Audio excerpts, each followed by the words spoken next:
بسم الله الرحمن الرحيم. السلام عليكم ورحمة الله تعالى وبركاته. waxaan aad iyo aad u salaamayaa walaalaha qalbiga walaalaha qaaliga ah ee ku xiran walaasha Firdawsta Thani. waxaan u mahad celinayaa asxaabtii hore. waxaan leeyahay waa ku mahadsantihiin daawashadiina.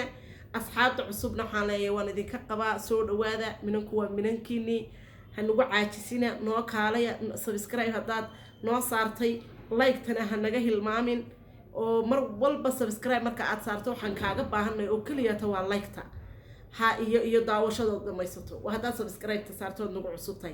haddaad aragto clip-kaygan oo markii koobaad ay tahay waxaan ku leeyahay walaa subscribe, like, share iyo comment intu wax yihiin dhiirigelin. maanta waa mar kale isku soo noqo dambe oo xiise leh, kulan dambe oo wanaagsan. maanta maxaynu ka hadlaynaa? maanta waxaan aragnay xumaantii maxaa la leelay, wanaagii maxaa la leelay, xumaantu maxay wacnaatay. wehey waa la yaab. horta inantii Mrs. Ward waxaan arkayay oo la soo dhigay oo la leeyahay waa la afduubay. ilaahay waxaan ka baryaynaa in aanay gacan cadow gelin inantaas. xaaladda maanta ku dhacdana mid ay ku hanuunta Allah inuu ka dhigo, iyada oo nabadana inay dadkeedii u soo laabato. taa horta intaasaan kaga baxaynaa. in la afduubay baa la soo xaqiijiyay, in la la'yahay baa la xaqiijiyay, cid afduubtayna weli lama garanaayo. waxaan leenahay Mrs. Ward, ilaahay waxaan ka baryaynaa in mar kale ay u soo noqoto iyada oo nabada gurigeedii, iyada oo nabada inay ku soo noqoto gurigoodii iyo goobtoodii. intaasaan iyada kaga baxaynaa oo dee dadka laguma wiirsado. ilaahay baan iyada u baryaynaa. maanta waxaan ka hadlaynaa wiigii hore waxa aan soo daynay wuxuu ahaa nin codkiisii raba inuu ku ganacsi geeyo gabdho dad dhaleen. siduu ugu ganacsi geynayay inuu dad samaystay, kooxo samaystay, fiidiyooyo qaawan inanta laga duubo, lagu rakaateeyo fiidiyowgeedaa qaawan.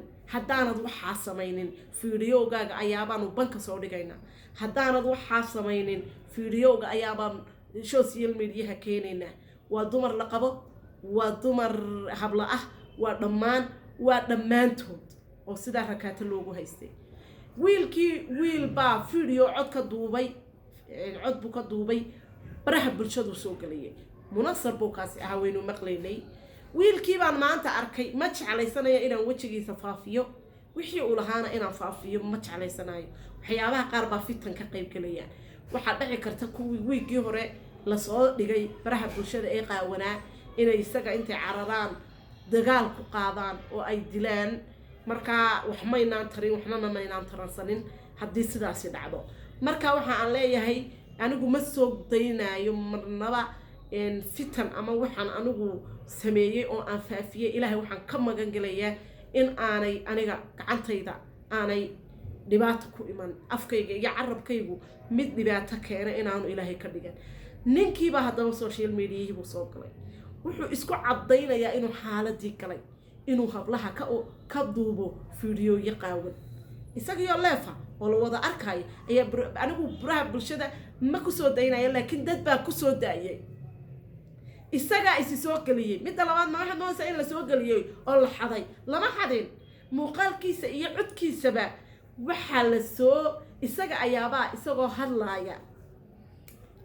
hadlaaya ayuu soo galaya. markaasuu leeyahay ninka codka iga duubay aniga, ninka codka iga duubay aniga wuxuu ninka codka aniga iga duubay waxaan shuraakaan wada lahayn, shuraako ayaabaan wada lahayn. cadaymana muu soo bandhigin. midda labaad cadayn waxaaba ahayd markuu leeyahay munasar waar anigu ujeeddo aan gabadh Soomaaliyeed fiidiyowgeeda u iibsada ima hayso.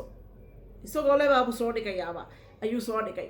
ninkii wuxuu ku leeyahay haa shaqada waan hayaa, wadan caalamaan joogaa, 2021 baa la marayaa, dad horumar baa la gaadhay. hadda wuxuu ahaa reer mii kuwii tahriibka iyo kabacadaanta ku galay qurbaha.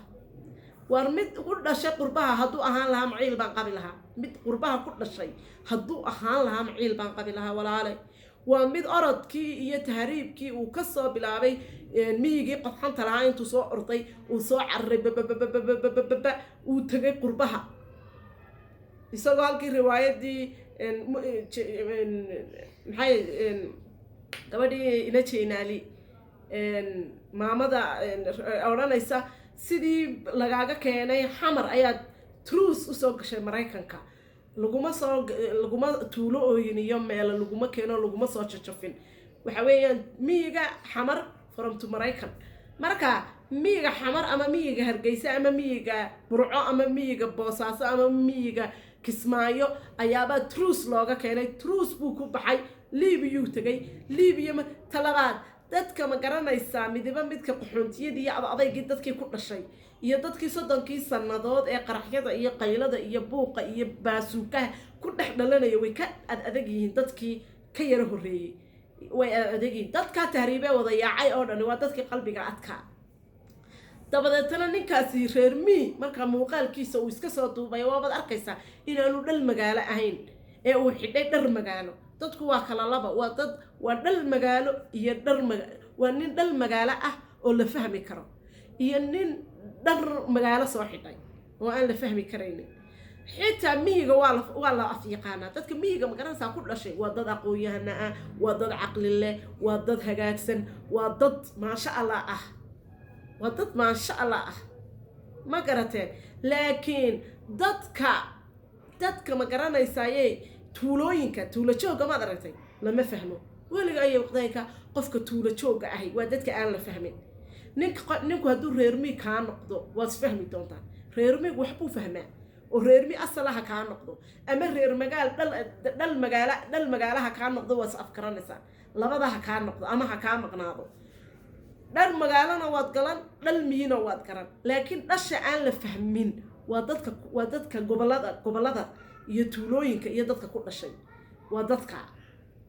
caasimadaha waa dad la fahmi karo marka ninkaas iga yaabiye wallahi wuu iga yaabiye ninkaas aad buu iga yaabiye bal nin dambigii galay isku banka keen waxa la yiri ilaahay markuu ku kashifaayo meel laba ma ku soo marayo gacmahaaga ayuu ilaahay hadduu ilaahay ku kashifo afkii baa dhawaaqaya wixii aad samaysay gacmihii baa dhawaaqay waa markuu ilaahay ku kashifay gacmahaagii baa dhawaaqay qofuu ilaahay kashifay wala kabtii ma yeela ninkaas isaga dambigii uu galay baabu isku uu qirtayba wuxuu yiri waan sameeyaa casr baa la marayaa anaa sameeya marka ninkaasi hadaabu ninkaasiba haddii uu qirtay dambigii hablaha Soomaaliyeed waxa aan leeyahay please is ilaaliya ilaahay haydin ilaaliyo ilaahay haydin xifdiyo ilaahay haydin asturo laakiin aniga maanta hablaan dhalay hablaan eedooy oo ahay hablaan wax kasta oo ahay hablaan habar yar oo ahay hablaan eedooyin oo ahay baaqan intiina hablaha ay daawo doontay ninna ha aaminin ilaahay aamin ilaahay tala saaro ilaahay haddaad xarigiisa qabsato oo aad ilaahay isu dhiibto casul u noqoto ilaahay kuma dayacayo laakiin bini aadan haddaad isu dhiibto waa maalinta aad baaba'day ee guushaada iyo horumarkaaga iyo wanaagaaga iyo asturnaantaada iyo alla ka cabsigaagu waa maalintay gacan galeen bini aadan haddaad gacanta u gasho waa maalinta aad soo qaadatay xarigii aad isku daybi lahayd haddaabad bini aadan gacanta u gasho waa maalinta aad soo baxayso xarigii aad isku dabi lahayd waxaan leeyahay walaalahay waan idin jecelahay walaalahay waan idinkii hanweynahay waxa aan jecelahay naftayda aan la jecelay waa wanaag waa sharaf waa cisi waa karaamo intaasaan naftayda la jecelahay nafihiina nasaasaan la jecelahay ka digtoonaada bahallada caqliga xun leh ee diin xirayso ee aan iimaan xirayaa jirin ee maanta magaalkii lagu soo daayay reer miyiga ah ee social media mooday inay hanti iyo lacag dhex taalo iska ilaaliya waan idin jecelahay iska ilaaliya walaalahayo waxaan iskaga tagaa walaashiino idin leh wanaagiinu waa wanaagayga asturnaantiinu waa asturnaantayda alla ka cabsigiinu waxa uu yahay in ana aniguna ku baraarugursanaado mar walbana waxa ka jira wacyiga jirana waan idin kala socodsiinayaa halkane please subscribe iyo like iyo share iyo commentigu waa xaqiina waxaan idin kaga tagaa walaashiino idin leh assalaamu calaykum waraxmatullaahi tacaala wa barakaatuh